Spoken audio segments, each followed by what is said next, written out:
नमस्कार श्रोता बंधु, आपण माने सुनुचंती आमर विशेष कार्यक्रम स्वच्छता ही सेवा।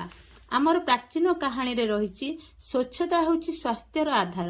आज विश्व रे एही कथार महत्व बढ़िछि। स्वच्छता हमको स्मरण कराए कि आम परिवेश, घर, स्कूल, ऑफिस आउ आम संपूर्ण समाज स्वच्छ हेले आमे सुस्थ, खुशी और उन्नत जीवन यापन करि परिबु। स्वच्छ परिवेश अर्थात रोगरु सुरक्षा, प्रकृतिर सुंदरता एवं भविष्यत पीढ़ी एक सुस्थ उपहार। गांधीजी कहिथिले स्वच्छता होछि भगवान को पाखक पहुंचीबार पथ।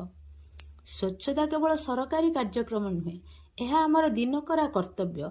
जदि आमे समस्ते निज घर परिष्कार करिबा, अदरकार वस्तु को ठीक जगह पकाइबा एवं प्रकृति को रक्षा करिबारे सचेतन हेबा, ताहले स्वच्छ ओडिया, स्वच्छ ओडिशार स्वप्न साकार हेबो। तेणु आसंतु आमे प्रतिज्ञा करिबा, मु स्वच्छता पई निजर अवदान देबी, मो परिवेश सुंदर करिबी आउ अन्य मानक मध्य सचेतन कराइबे। मु शपथ नेउची, आपण माने भी शपथ नियंतु।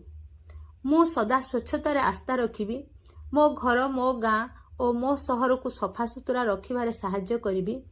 मु केबे भी अनावश्यक अपरिष्कार करिबी नाही।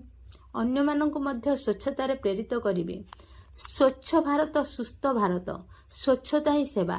स्वच्छ भारत मोर गर्व, स्वच्छता आमर परिचय, स्वच्छता आमर अधिकार, स्वच्छता आमर दायित्व। एई स्वच्छता रे ही आमर निजस्व परिचय।